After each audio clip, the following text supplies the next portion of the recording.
that, of course, is a story for another day, and I'll see you, and we'll talk about that down the road.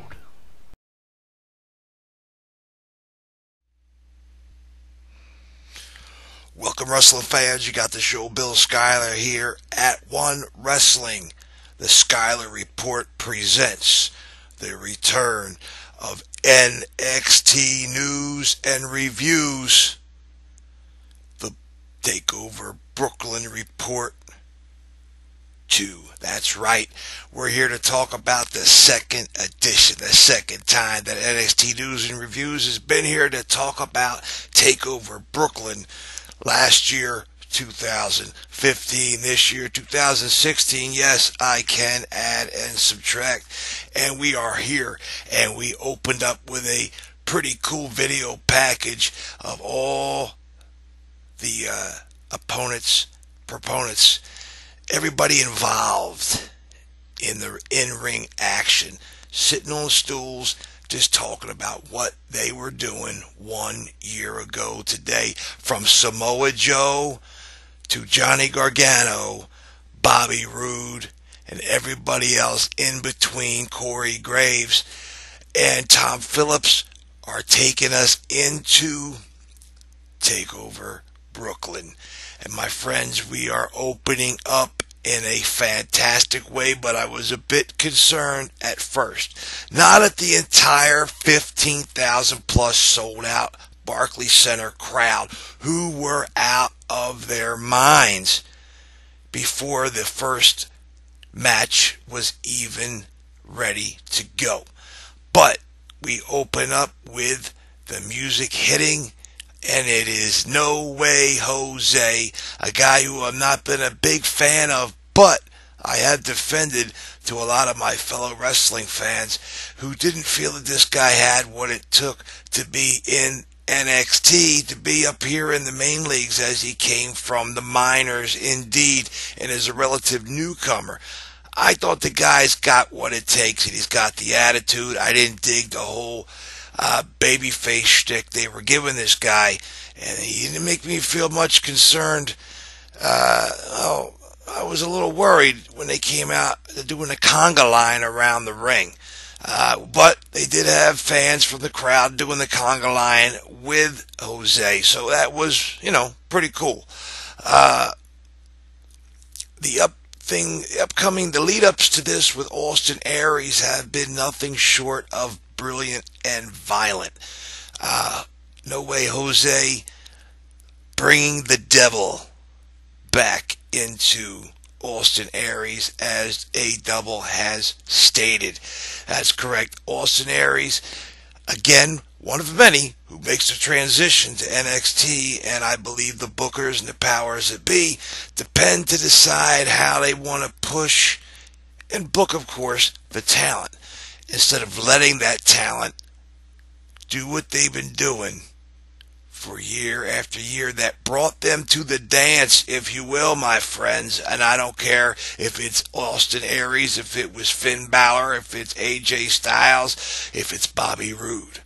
Let them be who they are, and you will have your next superstar. I'm just rhyming him all night tonight. I'm just feeling it must be that New York flow that they've been telling me about.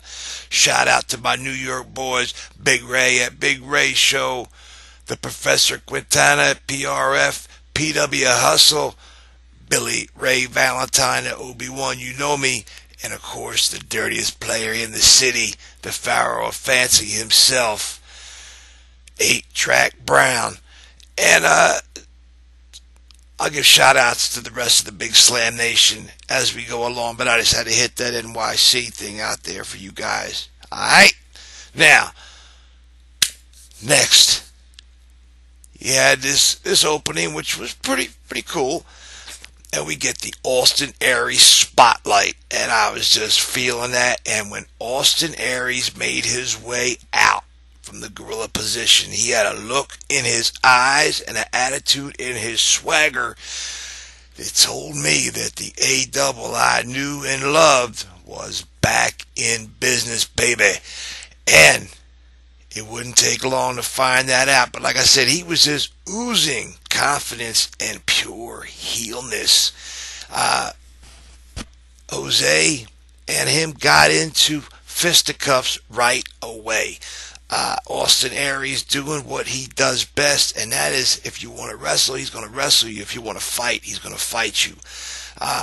Jose seemed to be trying to do the wrestling bit, but it wasn't quite paying off as Austin was out wrestling him, and he tried to get the brawling going, and Jose, that seems to be his forte. So the back and forth went quite a while, and there would be a lot of submission attempts. There was a lot of strikes. There was near falls. There was all the action you could expect from an AEW match.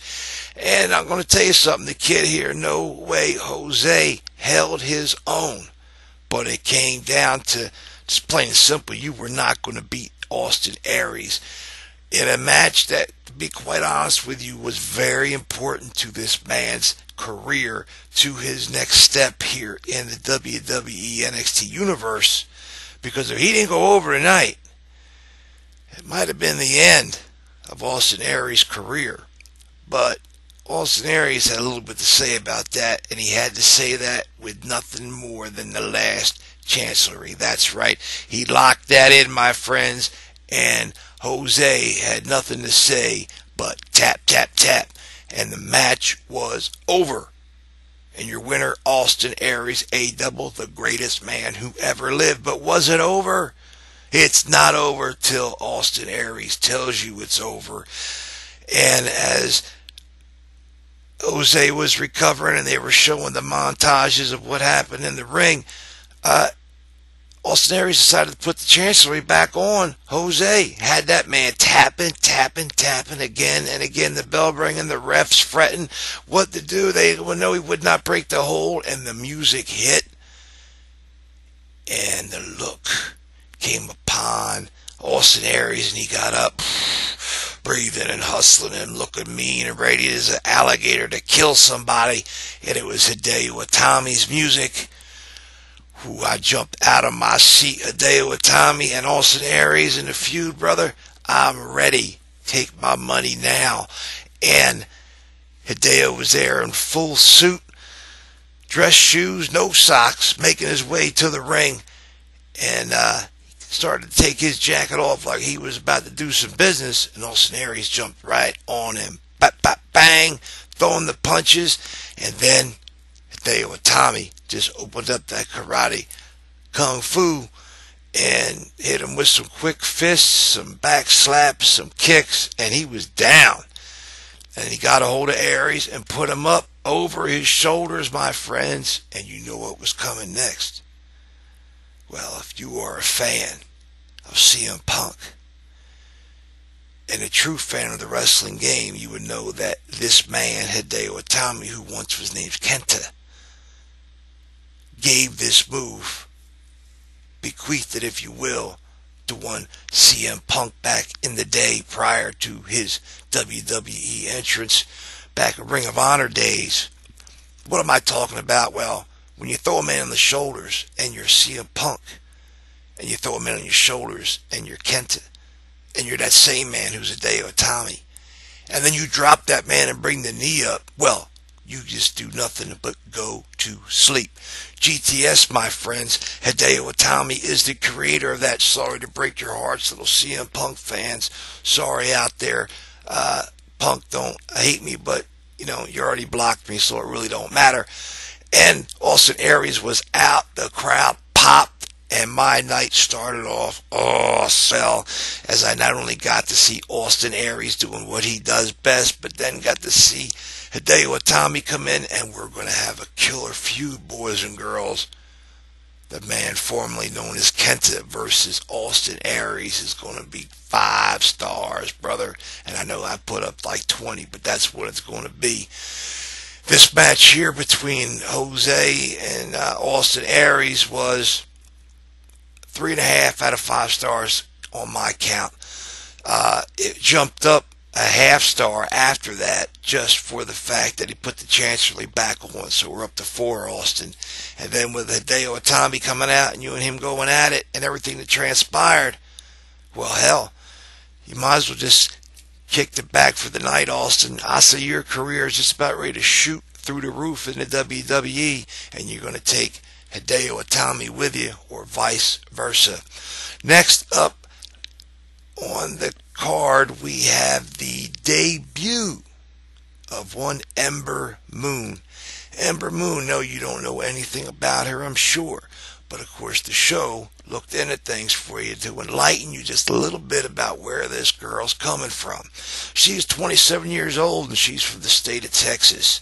She was formerly known on the independent circuit as Athena, so you may have caught her somewhere out there in the Shimmer Shine universe. She was trained by none other than that evil, dirty, slimy Skandar Akbar from out there in Texas and world-class world. One Lance Archer / Hoyt, my man, from Japan. Him and Davey Boy Jr. tearing it up. Killer Elite Squad, baby. New Jersey chapter right here. And Booker T at Booker T's Wrestling School in Texas. So this girl right away has got an impressive resume just by her teachers alone. And they're backing her up, and they got her here. And they, all that doesn't get you in the door, other than in the door. It doesn't get you in the ring with a contract. And the girl's got it. And she's going up against a girl who's just been impressing me since day one. And that's Billie Kay from Down Under, if you will. Now, Billie Kay has made a debut on SmackDown. She's been telling everybody about that. And she was a little upset that she wasn't getting a spot here on NXT Takeover in Brooklyn, being that she had that impressive part on her resume right on the top, said SmackDown. I'm sorry, the one to go to Takeover. And Steven Regal said, you got your match. You're going up against Ember Moon. And my God, Billie Kay just continues to impress just in her looks and her outfit. And she was looking dynamite coming to the ring tonight. The femme fatale, as they call her. I say deadly and beautiful.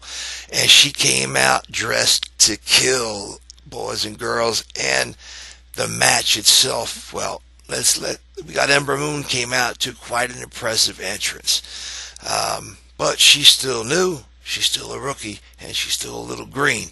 She got some killer eye contacts going, though, basically with the Ember Moon in her eyes. And these girls took at it from Jump Street. Billie Kay, the veteran, took control of this match early on, and in my opinion, she dominated this match from beginning to end. Ember would get moves in here and there, a little bit green here and there, but not looking too bad for. Good Lord, it's her first match, and you threw her in front of 15,000 people.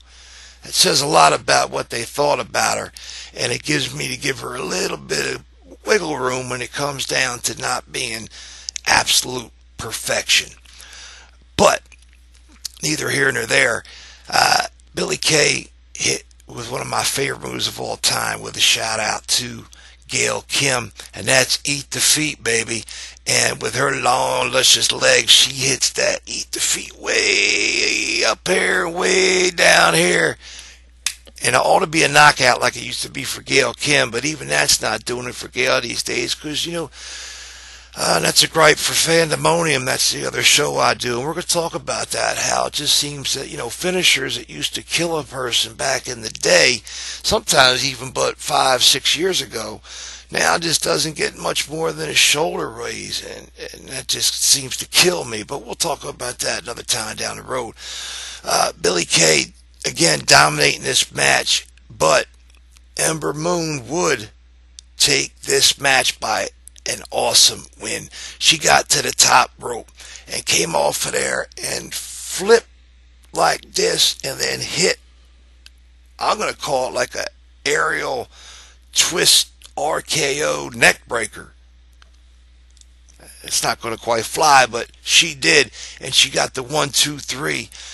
over Billie Kay and won her debut match in NXT, not only on NXT, but at NXT Takeover in front of 15 grand.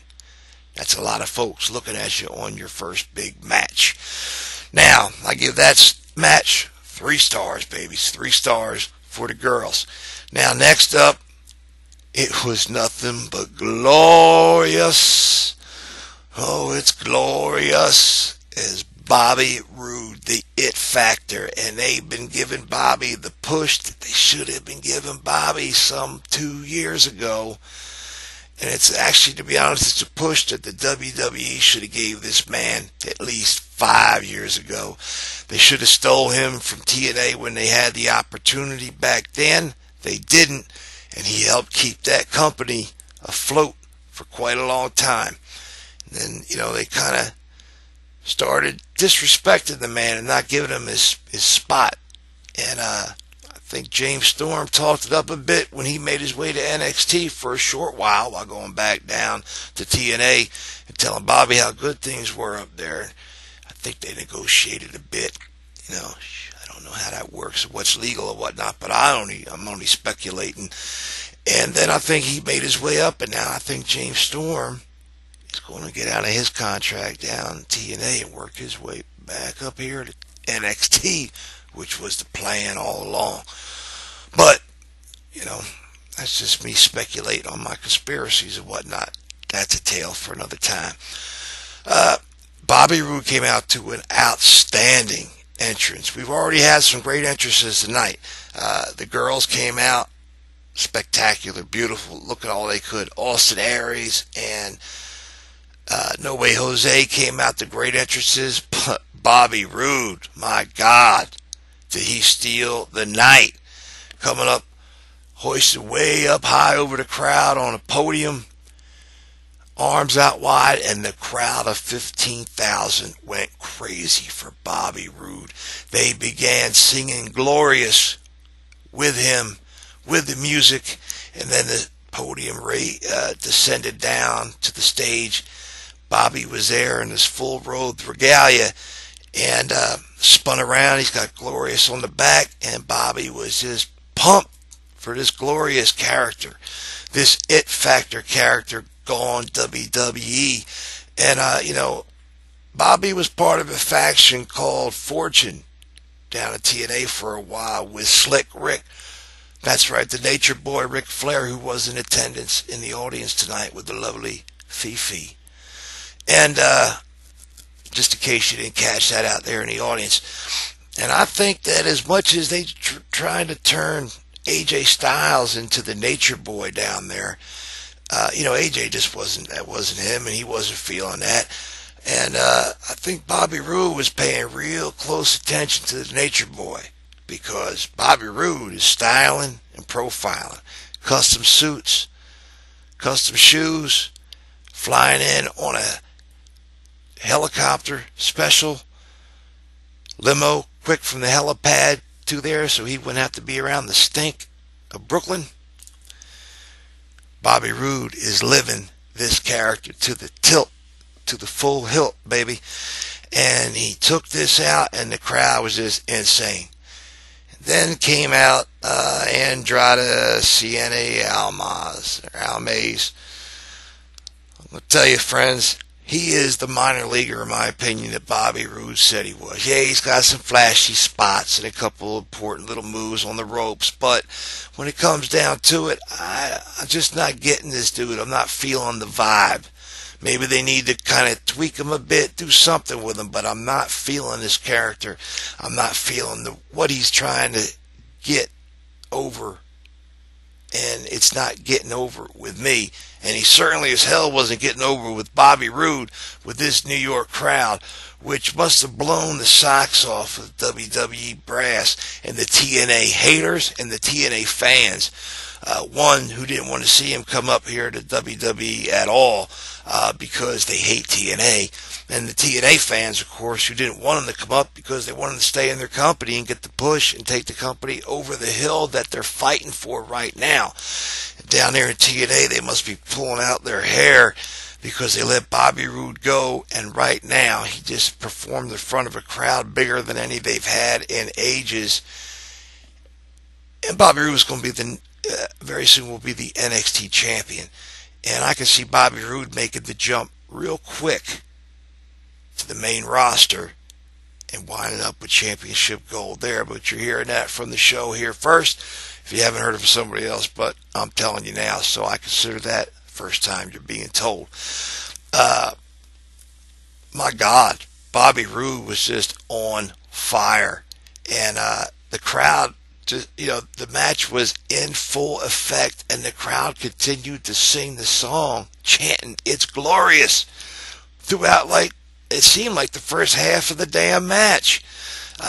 This Almas kid, Andrade, he must have really been, I felt bad for the dude.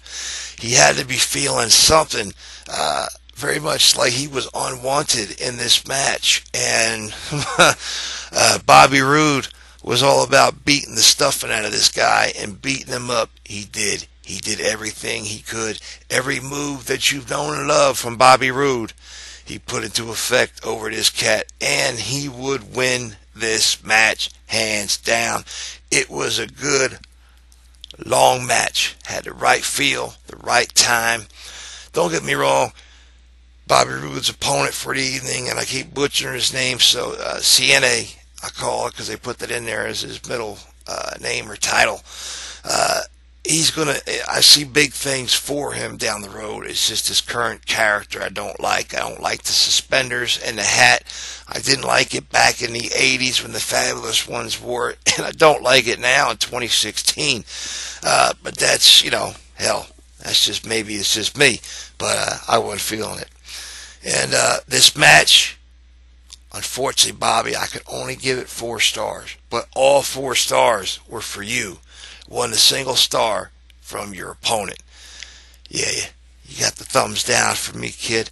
Bobby Roode, nothing but 5 stars from here, I could tell. And Bobby Roode popped this crowd something fierce. I thought Austin Aries popped them. Bobby blew it up big time. Bobby Roode is going to be a bona fide superstar in the WWE NXT universe. Bank on it. Now, the next match of the night, and these matches, this was unbelievable, fans. We had the championship title on the line for the tag team of the Revival.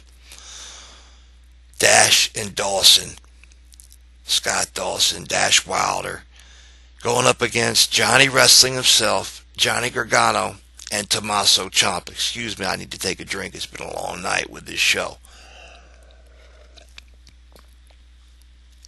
All right, now, these are 4 of the best wrestlers in the business today.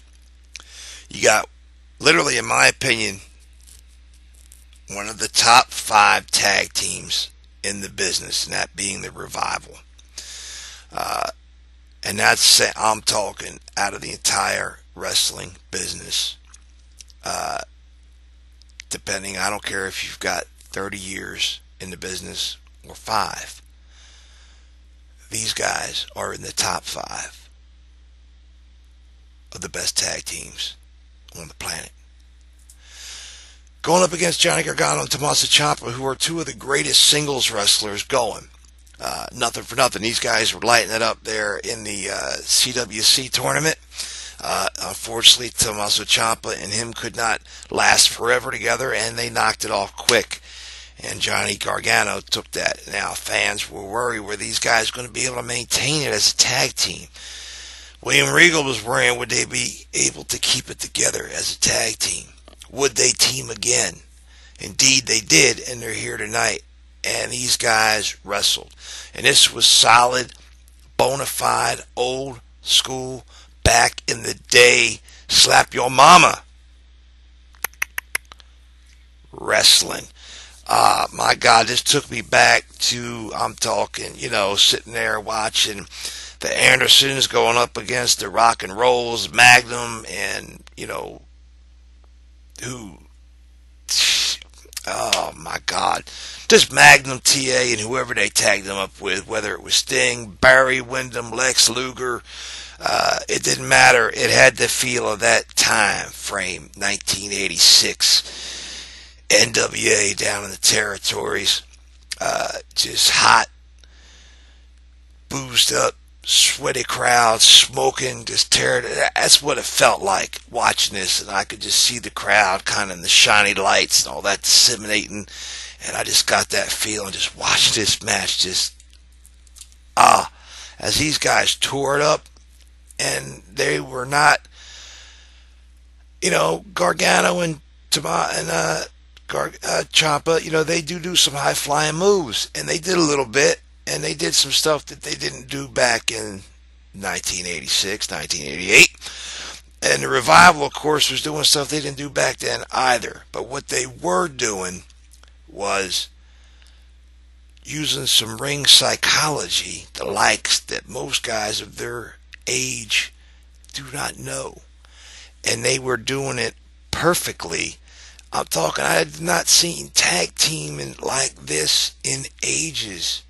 And people need to watch this and realize that indeed it's not all about flips and kicks. It's all about fists. And I messed that up, but the saying they got, no flips, just fists, no kicks, whatever it is. Everything can't be high flying spot monkey shit. High flying stuff. I do like that. I do like to see that. But every now and then, I got to see something like this to set my base, to keep me regulated and just focused on what pro wrestling really means. Being able to tell a real, true story in the ring from bell to bell and be able to walk away saying, damn, them boys hated each other. And they beat the living hell out of them other guys, and I don't know if them guys are going to do well later on in the parking lot. I mean, them guys hated each other. And I mean, that's the kind of feel these guys took me back to being a kid believing. And I give it to all four of these gentlemen tonight. Let the show believe again in pro wrestling. And the Revival, I'll tell you, they do it for me every time. And they did it when they were in their feud with with Alpha America. And they're going to continue to do it because these guys have got it. And it won't be long before they're up there in the WWE's main roster, taking the gold up there. So enjoy them while you can down here. I hope they can teach as many folks down here what they've learned here and prior to getting here, and take it on up further and keep moving it and change that main roster's tag team style and keep morphing it until we got it to where it needs to be. Again, these guys, this match just simply was stupendous. It was incredible. It was unreal. It was 4.5 stars, and it was the rebirth and continuing this unbelievable pro wrestling tag team that I love. And I know this is stuff that Triple H loves, tag team wrestling, and it continues to grow down here in NXT, and it's kind of continued to grow in the WWE and TNA, Ring of Honor, everywhere else. Tag team wrestling is everything that pro wrestling's about. It's not all about one-on-one. There's so much that's able to be done in a match with four men telling that story. Sometimes a lot of backstories going between all four of those guys. And it keeps things oh so interesting in the mind and on the tube. The Revival maintained their championship reign. And they are, as of tonight, the winningest tag team in NXT history. Gentlemen, wow. The winningest team in NXT history. That is damn impressive when you think of all the tag teaming that have went on down here in NXT. That is wow time. And they won this, my friends, by submission.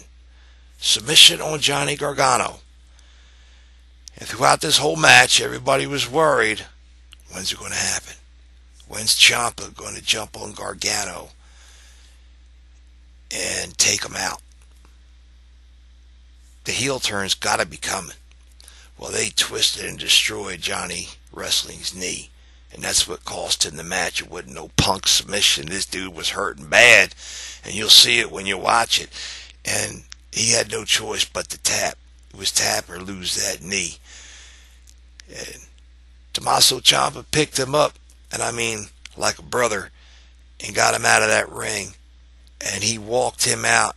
And they kept looking like he was he going to hit him with a clothesline? Was he going to jack him in the bottom of that knee? No, they walked off as brothers. Do-it-yourself brothers. And the tag team lives on.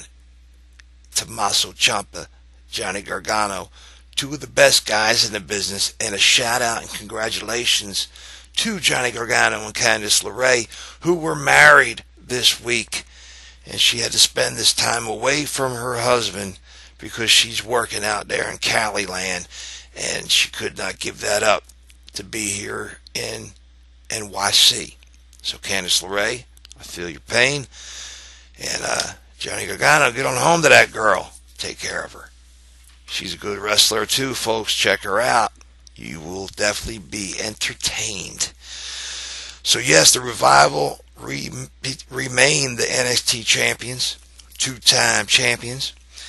And again, this match, I thought Roode and them, Bobby Roode, but he was carrying that match for all intents and purposes on his own. And these guys held it together. All four of these young lions did it. And they did it all together. And now we're going to have a match between two young tigresses, two young lionesses of the ring. Yes, it has come to another return match. No, they didn't meet a year ago, but this is Asuka Bayley 2. You all know the story. I'm not going to go into it here. We don't have the time. But we got Asuka, we got Bayley. Asuka is your women's champion. Bayley coming out, of course, as the opponent to the belt. She felt she was ready. She said she's been training harder than she's ever trained in her life. In the first match, she was not ready to defeat Asuka. She was not ready to be in the ring with Asuka. Asuka countered every single thing she ever knew and ever learned in the ring. She said Asuka was unbeatable. There was nothing she could do to win that match, despite everything she attempted. Would this occur tonight? Well, I will tell you that despite there not being any blood in this match was violent, it was vicious, it was devastatingly painful. These girls tore this ring down. They beat upon each other, they twisted and grinded and did things to their joints and body parts that were not meant to twist and turn in certain ways. They beat each other up, whether it was kicks and punches, whether it was old USA fist and stomp, or it was Japanese karate. It was some amazing, high-flying, just unreal match. These girls just told one of the greatest stories, continuous story in their in-ring careers. Asuka, Bayley 2. Unfortunately, it was the same old story. Bayley would lose to Asuka. Asuka defeating her. via submission hold yet again. It appears that Asuka is not just undefeatable, but it appears that she is indeed unbeatable. I cannot see any woman on the NXT roster. I can't see any woman, to be honest with you, on the WWE's main roster, or any woman in TNA or Ring of Honor or anywhere else right now that is any more impressive or dominant than Asuka. Currently in ring, in full action. Asuka, if I had it on, I'd take my hat off to you. Bayley, you did it, girl. You've done it all down here. You're the heart of NXT, and they're going to rip you out of us, and they're going to take you from us, and they're going to put you up there in SmackDown or in Raw. And you're going to go on to big things, and the fans are going to be behind you. And we're going to miss you down here in NXT. And that's all I got to say about that. Our next match and our main event, ladies and gentlemen, would be one Shinsuke Nakamura. Shinsuke versus Samoa Joe, the Samoan submission machine. But before that, Joe brought a style of wrestling to the U.S. that had not been seen before. That style was called Strong Style, right there from the heart of Japan where Joe learned his craft. And Joe dominated and tore up this country and the world with that style for a long time until it caught up to him. And now, the king of Strong Style himself, Shinsuke Nakamura, has made his way to U.S. shores from New Japan Pro Wrestling. And the mighty great feuds he's had with everybody under the sun, from current stars Finn Balor and AJ Styles to Tanahashi, and I can't go into all of it, folks. It's just too many. The man's wrestled everybody under the sun. I'm saying it again, and a lot of talent that's here in the WWE. Golden Star, I'm putting you out there. You guys need to get together here. Hideo Itami, Shinsuke Nakamura. I called it on Fandemonium, and I'm calling it again here. I say the need, and I see that there will be a faction of Japanese stars that will come together here in NXT, and they will dominate this organization, if you will. I see that being the champion, Asuka. I see it being Hideo Itami, and perhaps a future title that will be made for NXT. And I see it possibly, with or without a title, Shinsuke Nakamura. Shinsuke Nakamura is a bona fide, brilliant superstar that is going to transcend Japanese and American style wrestling. I am glad to say that they are going to use him properly. It appears here in the WWE. Finally, they are going to utilize a Japanese star. More than one. And actually, finally, just incorporate people into this regardless of their nationality and their language. And give us indeed a world wrestling entertainment. Samoa Joe and Shinsuke Nakamura hate each other. That was abundantly apparent at the press conference this week on NXT, and it's abundantly apparent tonight as these guys just destroyed each other in the ring. I mean, Samoa Joe, I've been following him for years and years, and he is a violent, devastating, hard-hitting fighter and a wrestler and a grappler and a martial artist. He's got everything except the devastating good looks. You know, Joe is not breaking hearts, if you will, and you can take it any way you want it, Joe. But, it is what it is. We all can't be Brad Pitt. We all can't be, what am I getting to that stuff for? What I'm trying to say is Samoa Joe is just plain mean. And sometimes plain mean just comes out in the way you look. And Joe's just got that look of a guy that's going to destroy you. You see Joe coming at you in the dark of a bar room or down the street or an alley, my God, you're going to get the hell out of there before he hurts you.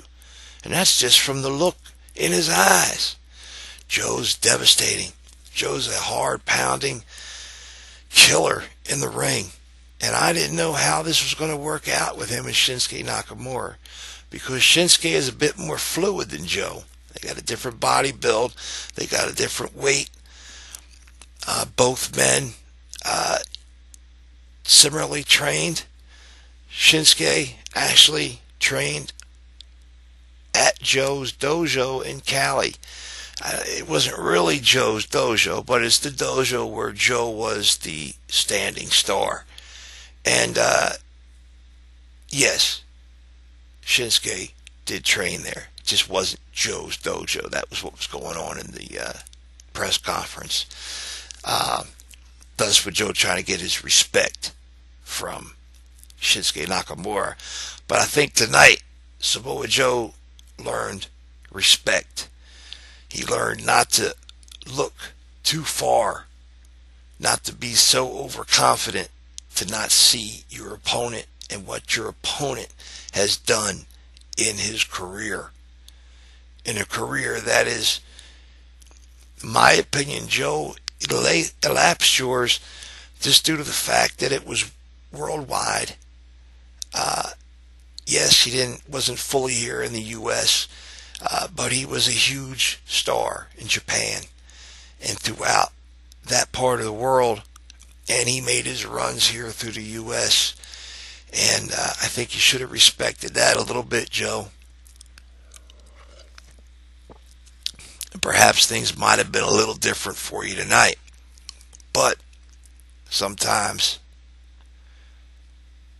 defeat is what it is, and you went up against a champion.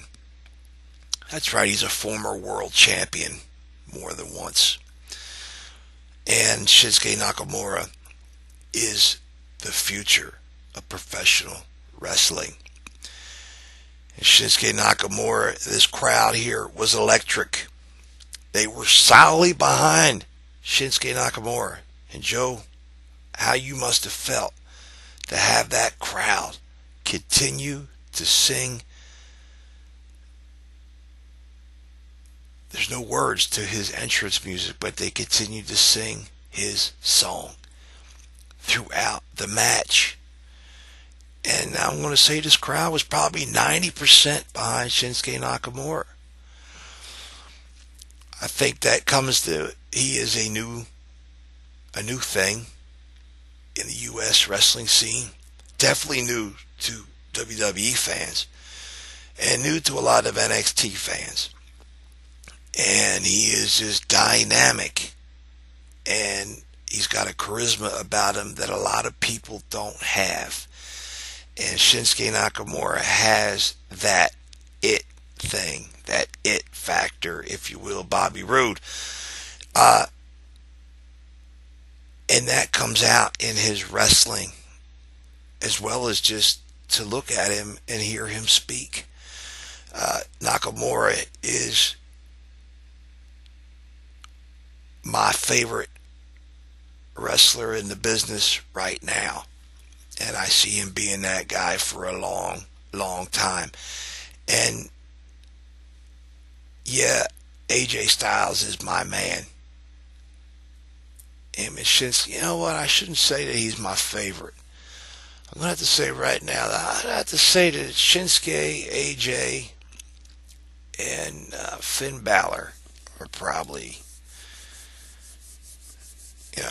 really up there. I'd love to see EC3 over here in this, but he's not quite in their league. But again, maybe that's a story for another day. I know it's late, so I'm kind of rambling. It happens. Forgive me for that, fans, but I'm talking wrestling, something I love, and something you just get to kind of talk a little bit, feeling it comes out of you. Shows you that I'm not just here to do this. It's something I love. You don't have to pay me for it. I love this, and that's why I do it. And it's why I do it every week. It's why I come back. It's why I do what I do for you wrestling fans out there. Good vibrations were felt by Samoa Joe, and Shinsuke Nakamura got to feel a whole lot of submission moves from the Samoan submission machine. And I've never seen somebody get out of Joe's submission holds like occurred tonight. I've never seen somebody take strikes like Nakamura was throwing at Samoa Joe, and moves he was hitting him with, and submissions he was doing that Joe was getting out of. These guys were made to wrestle each other, and this is not going to be the end of Joe Nakamura. There's no way. These guys have got a destiny, and it happened tonight. I feel it. Yeah, Shinsuke's got a past with AJ Styles. He's got a past with Finn Balor and some other dudes out there. But a real, absolute, bona fide feud has been created right in front of your very eyes, fans. And that's Samoa Joe and Shinsuke Nakamura. They're going to go on for a long time. This match went on for a beautifully long time. These guys just kicking it and doing it. Everything they do, everything you've known to love and that you've heard about but never saw, you got to see it. You got to see why Samoa Joe was talked about for so many years by the fans down in the Independents and Ring of Honor and then TNA. And they were crapped on by these elitists who felt that, the WWE would never take somebody like that. Oh, no. Well, it took a fan of wrestling like it always does. It took a guy like Triple H, who've been trying to get Samoa Joe up to the WWE for years, with Vince always saying no. Well, Triple H finally got his own gig within the company. And with that, he brought Samoa Joe up. And the big man had to say yes. And now you see why, Vince. Because he is the greatest heel in the business.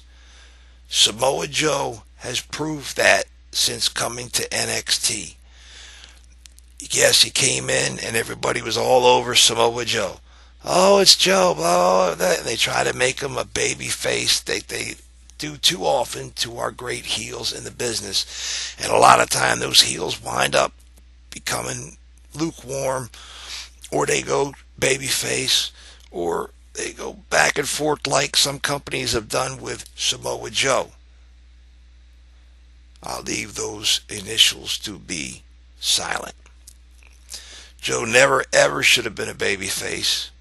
Maybe briefly here and there, but only for the time to quickly turn and devastate his opponents, much like the Nature Boy Ric Flair had done so few times over his career, but made it what it needed to be.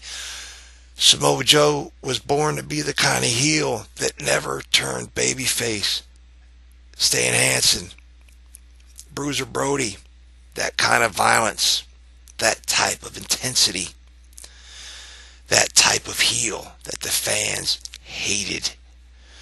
The kind that they would go after you in the supermarket, not for an autograph, but to spit in your face, to tell you what an ass you were. To slash your tires in the parking lot. You come out for your match, find that Joe got all 4 tires slashed. Windshield done in. Maybe you stop driving your own vehicle to the event.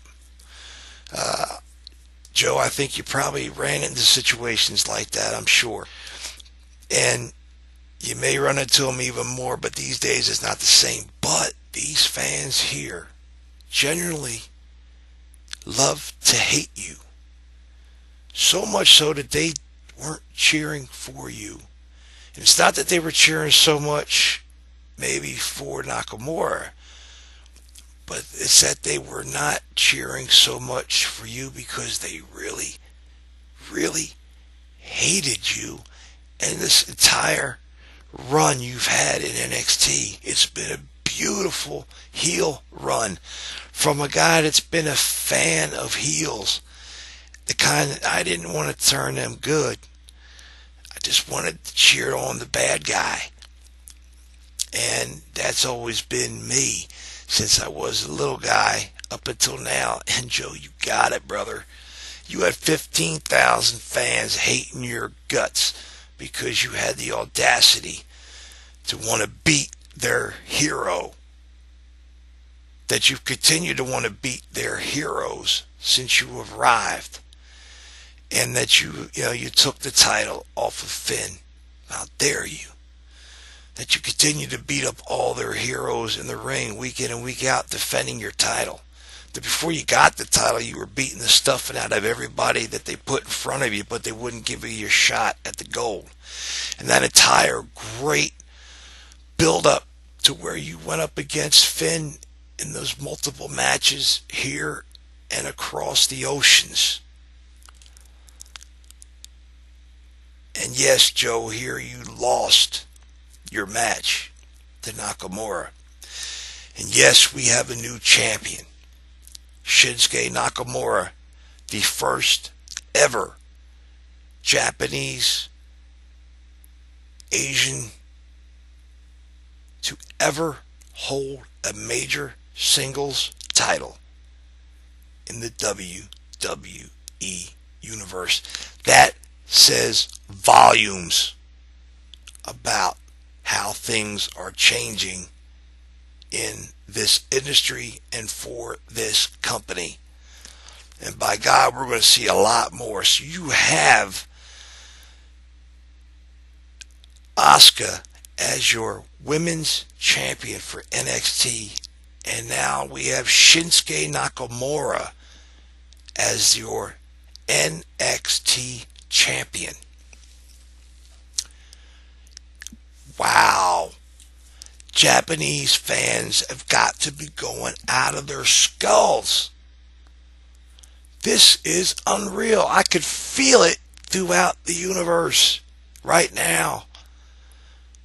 The pride of what's going on throughout the Asian communities, that these wrestlers are the champions in the WWE. That is a feeling I want to go out on here tonight. Friends, you got the show here at One Wrestling's NXT News and Reviews. I am the show, Bill Schuyler, of the Schuyler Report, which is presenting this show to you tonight. I'm also part of the Big Slam Nation. Follow us at the Big Slam Nation on Twitter. I hit you up about Big Ray at Big Ray Show, Obi-Wan You Know Me, Billy Ray Valentine, the Professor Quintana at PROF, PW Hustle, A-Track Brown at Pharaoh of Fancy, Fame Black at Fame Black, and Connor at OK Fabe. That's OK Fabe to you YouTube fans. And that, my friends, is the Big Slam Nation in a whole. Of course, not without the man, the legend, the icon, the Hall of Famer, my wrestling guru, my mentor, Bill Apter at Apter One Wrestling. Bill, who's out there in New York tonight, right about now, breaking hearts, singing karaoke in the bars with Big Ray and Billy Ray Valentine and some guys from the Nick Houseman, Ben Hameen, maybe some others there from WrestleZone. And, well, that's going to definitely be a story for another day that we may or may not be able to talk about on the air. But I want to give a shout out to Bill Apter at Apter One Wrestling, who without him, none of this happens. And a special shout out tonight to my man, Big Ray at Big Ray's show. Know, my brother, that I got your back and I love you no matter what, regardless of what transpires out there in the real world. And with that, I'm the show. I'm going to see you at the matches, my friends, but I'm also going to catch you down the road.